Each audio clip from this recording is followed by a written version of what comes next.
So now let's turn our attention to the official update from each of our divisions at the university. We have a lot to celebrate, there's a lot of work going on, and we have a few challenges before us.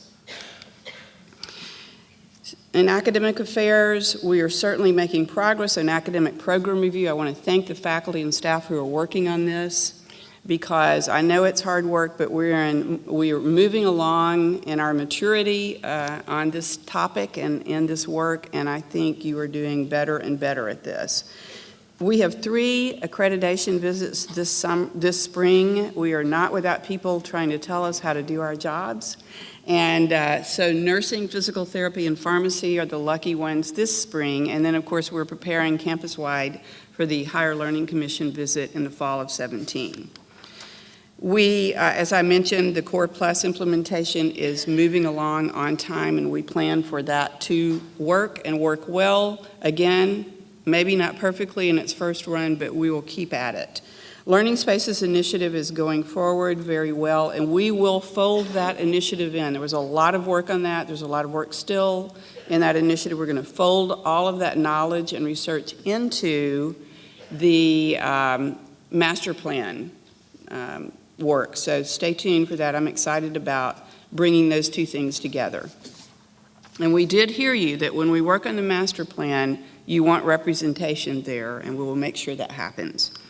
Also, we are making progress in the career development handbook rollout and integration of experiential learning into the multi-year experience. So good work there.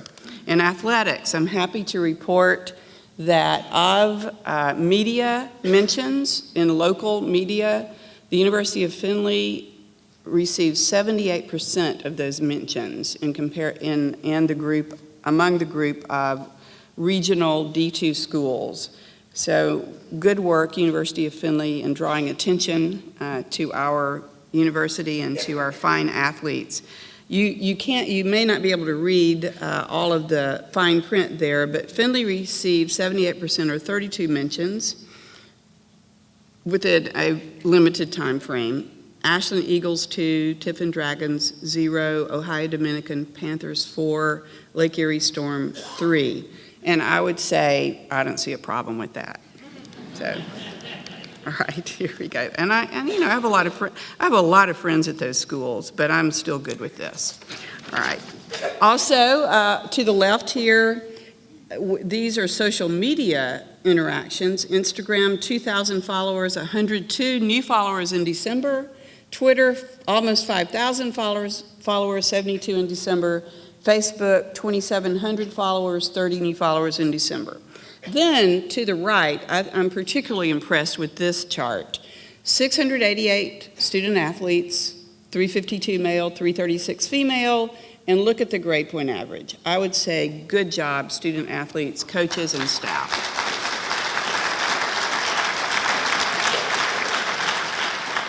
Our student athletes graduate, and they know how to be athletes too.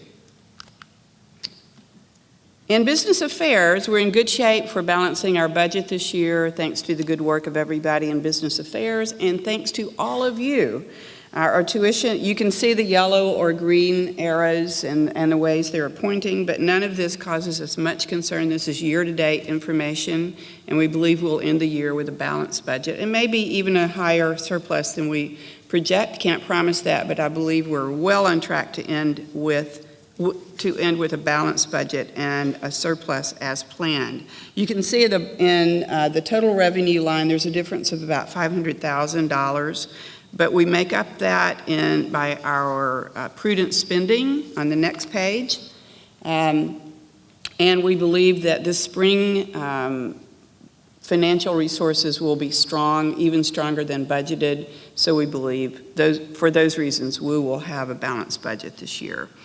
You can see here that we're doing a good job in containing our spending and in keeping our net reserves high. So good work on that to all of you. Thank you. That is one area where, as a whole, the university has done a fabulous job. There are a few maybe pockets of divisions that still need to do some work in this area, but for the most part, you all do a fantastic job. And as I mentioned, our new building is on time and on budget. So let's talk about enrollment management. The spring enrollment, this is the eighth, these reflect the 8th day numbers, comparing 8th day numbers this spring to the past 2 years. And we are doing particularly well in graduate enrollment. You see that this year in 2017, we have 1,420 graduates. So it's the blue line, and that's more than we had in 16 and more than we had in 15. And graduate enrollment in those 3 years was pretty good. It was strong. So we're very pleased by that. We knew that we had a dip in the fall over our record year of undergraduate enrollment, new undergraduate enrollment. So we expected not to have as many students this spring as we did last spring. But Ed Record tells me that thus far, the numbers we do have in undergraduate and graduate students is tracking better than we budgeted for. So that's good news. So if that turns out not to be true, please call Ed.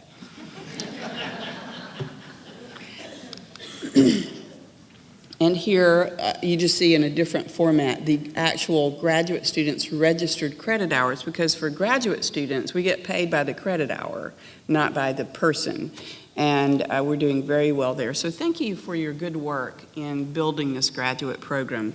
As you know, the demographics tell us that there are far more students of graduate student age available to be recruited than undergraduate traditionally aged students.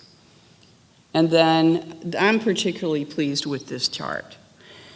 The first 2 rows of new students, freshmen and transfer, and the left half of the screen is the 3-year average of years 14, 15, and 16, year end, full year end, okay?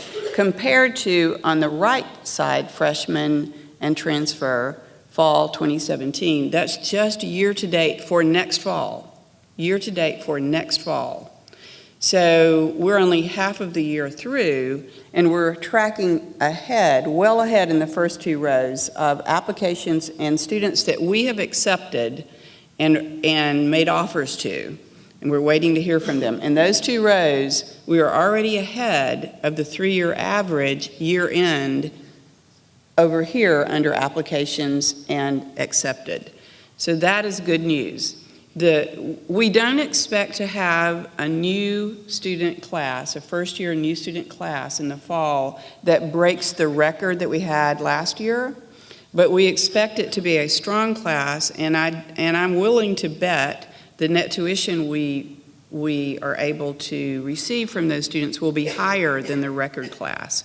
So we're feeling good about the fall enrollment. If we start feeling bad about it, I will tell you, because I don't like to suffer alone. I don't expect you to suffer alone, so it's a give and take.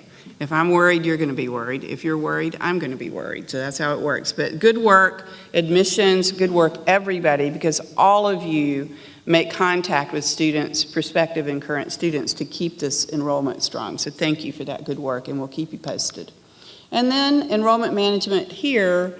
This is the domestic admissions funnel metrics. Again, sort of the same information, but notice how little melt there is in any of these 3 years, blue, orange, or gray, between those who make deposits and those who withdraw. So if we get their deposits, their deposit, it's a pretty good indicator that they're going to stay. That means that we're doing a good job of contacting them, staying in touch with them, doing reassurances that this is a great place for them.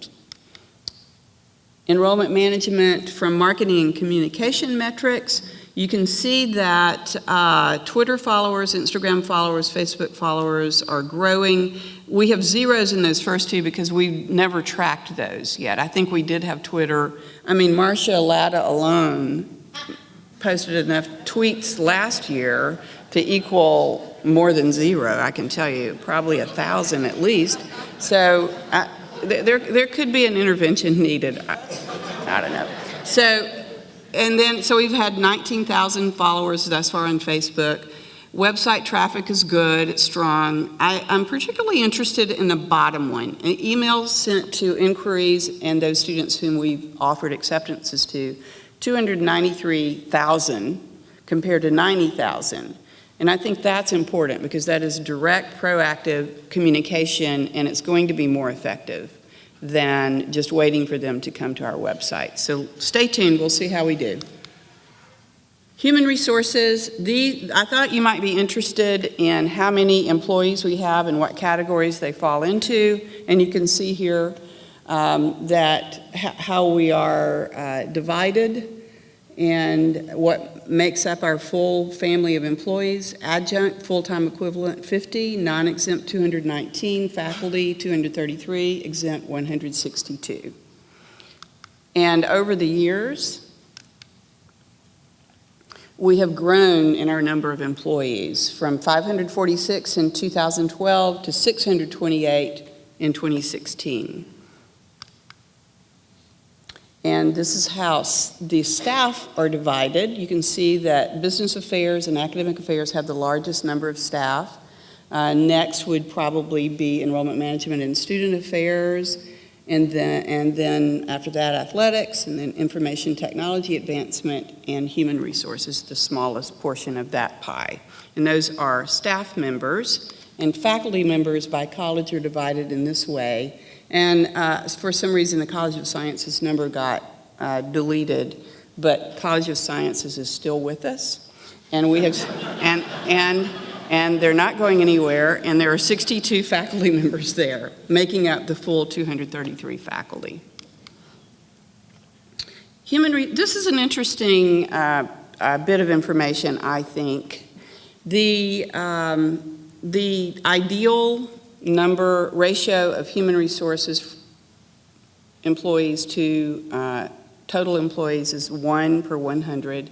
And if we count all the staff members in human resources, we have that. Typically, people might count the people who are not doing the payroll because the best practice would indicate that you need more people interacting more regularly with employees than perhaps we have. But we're doing okay there. We could do better, but we're doing okay in our ratio. But it's one of the reasons we're trying to free up some time of human resources professionals so that they can spend more time with you. But here is the turnover calculation, because some of you have asked questions about this from time to time and made assumptions about it. Our 2016 full calendar year turnover rate was 8.7%. The average for universities in the United States is 12. The average in 2015, was 12.8%, and in 2014, 12.5%. So we are doing far better than average. And higher education is actually as a sector has far less turnover than most sectors of industry. So the University of Findlay as a whole is doing very well in turnover, and I want to keep it that way. You can see, again, open positions to the right. We have quite a few that we're processing and working on. The little bottom box to the right, applications processed, 677 in the fourth quarter of 2016. Interesting thing about that is that we there is someone in HR spends 15 minutes per application. So if you multiply 15 times 677, how many hours do you get? This is a long division. No, this is a multiplication problem. Okay, are there any people here from the College of Sciences who could tell me the answer to that question? What is 15 times 677? I'm waiting. Are there any mathematicians here? Does anybody have a calculator? Okay, no, you don't. Okay, fine, I'll tell you the answer. In that 3-month period, it took an employee 1 month of work time. 1 month of work time to process 677 applications. So this is a very time-consuming and important piece of work for us. All right, let's move on to technology, ITS. Lots of progress here. You can see The arrows are green, and the one-button studio is completed. Interesting thing about a one-button studio, who knows what that is? Raise your hand. Okay, good, fine. You know more than I do. I had to do some research. But as it turns out, this allows a faculty member or a staff member, whoever needs it, to plug in a zip drive and then just hit a button to start or stop the recording. And there are 2 of these studios on our campus, so the fancy stuff is done for them. Cameras and recorders within the room pick it up, and a lot of faculty will use this to post lectures and discussions online. So we're very proud of our one-button studios. We're wireless upgrades. Davis is almost complete, and I know that many of you suffered through spotty wireless connection in Davis Street building. That's almost complete, and we are well underway to set up the villages and other areas on campus who've had trouble with wireless connection. SharePoint site for Board of Trustees is up and ready to use, and we are using it. Now I want you to just pause for a moment and think about that. We've got more than 30 Board of Trustees members, some of them who don't do their own email, and we've gone completely paperless with them without any violence. So I think, you ought to pay attention to that. And fortunately for me, Liz takes care of all of that and answers all the questions, so it's really been good for me. Euler mobile application enhancements are well underway, and the CRM implementation, we had a lot of difficulty last year with our Ellucian product and missions. We've switched to Hobson's, and that's going very smoothly. And I think that's one of the reasons, not the only, but one of the reasons that we're having a good funnel for this coming fall, and one of the reasons we didn't have a good funnel this past fall. T-sheets implementation, we've talked about that, but they're up and running, and we're going to make them better and better, I hope, and make them less painful for you as we work with you on those. Student Life College of Business Building, IT is well aware and working on their part of that. And as I said, we finished phase 1 of the ERP selection process. Student Affairs. This is a summary of retention over these 6 years. The sixth year retention, 5th, 4th, and so forth, from 2012 through 2016, 5 years, 6-year retention rates. And you can see that from 15 to 16, overall, we were flat. But this is fall to fall. But across all of those years, from 2012 to 2016, we've increased by 19%. So that's good work, and it's one of the reasons that our graduation rate has seen some significant improvement. So keep up that good work. Quickly, first-year freshmen fall to spring retention is remaining around 90% in these last years. Used to be in the 80s at times. We don't want to go back to the 80s. We want to keep improving in the 90s. Total starfish, kudos, and flags. Notice how much more you're using this, and I think that is that has direct impact on retention and graduation rate. Thank you for using this tool. However, we don't have that many more of you using it. So those of you who are using it more frequently. Thank you for that. But the more of you who use it, the more effect it will have, and I think our retention and graduation rates will improve. So I encourage you to do that. Student Affairs, all cohort withdrawals from 8th day fall 2016 to 8th day spring 17. These reasons, these are the numbers that have withdrawn between fall and spring, and these are the reasons listed along the bottom. 0 dismissals, 0 family reasons, financial, health, military, personal reasons, 8, 6, 1, 12, did not register, 9, suspended, 19, then the transfers for academic reasons, 9, transfers because they were dismissed, 6, no, not dismissed, dissatisfied. They dismissed themselves because they were dissatisfied. There were only 6 dissatisfied transfers who left, so that's pretty good. And if you have some radar for figuring out who's dissatisfied, then use Starfish and we'll try to intervene.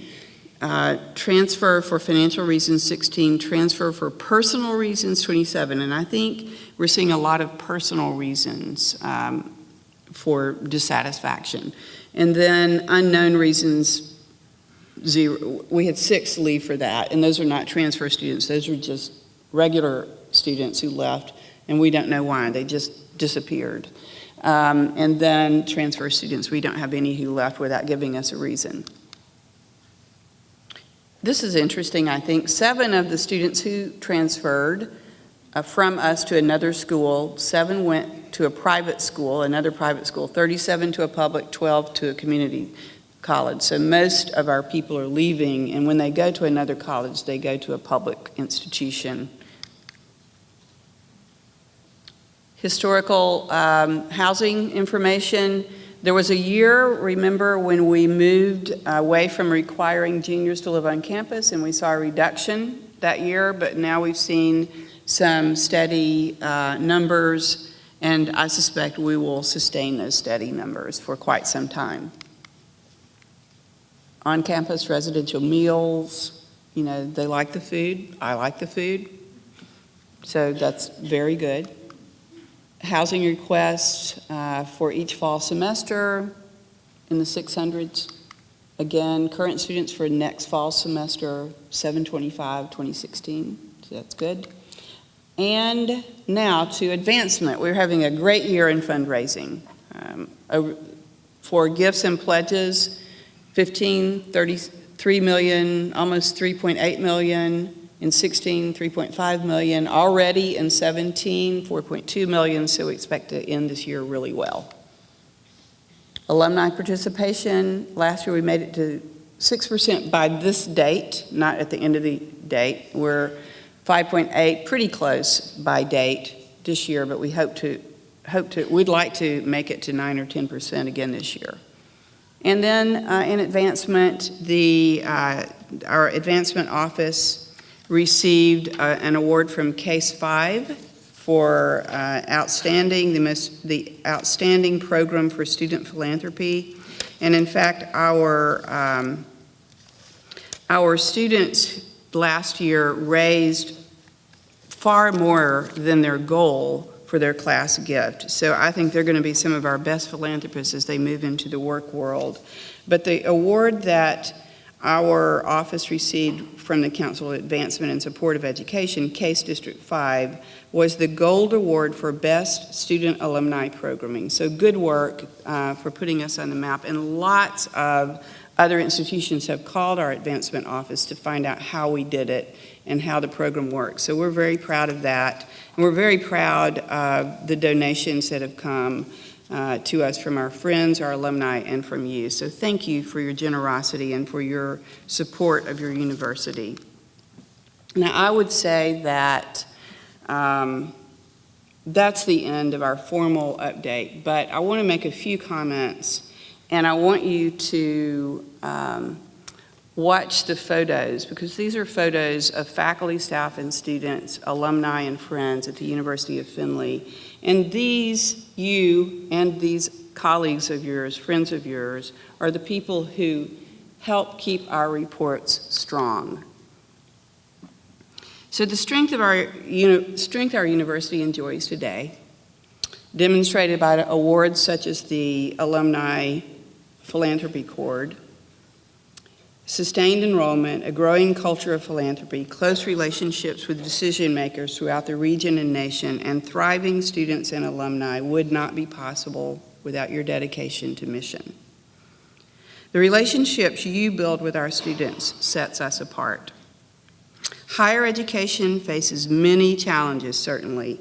In fact, in a report just out yesterday, Governor Kasich's Office of Workforce Transformation makes this rather startling point.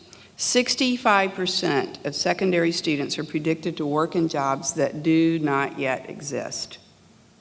This creates a major challenge for designing curriculum in education, training, and retraining programs, as well as a critical need for accessible, flexible, lifelong learning resources. So when a parent comes in with a prospective student and says, what do you suggest that my son or daughter become? And if we say, well, probably that job doesn't even exist yet, that is not a good response. So we're just going to keep this among us. But we know that there are a lot of jobs out there that don't exist yet, and our students are going to thrive in those jobs because we've taught them well how to adapt to change. This reality will put a premium on skills such as the ability to think creatively and to find, frame, and solve problems. In an article entitled Education and Accelerated Change, the Imperative for Design Learning, Daniel Araya and Heather McGowan assert that educators must prepare individuals to creatively adapt to change. I believe that's what we're doing. And I believe if any university can do it, we can. In fact, I think you're doing it. Because of you, students learn adaptability, creativity, problem solving, and perseverance. They listen to you because you know them and care about them, and at your best, you set an example before them of creative adaptability to change. And for that, I thank you.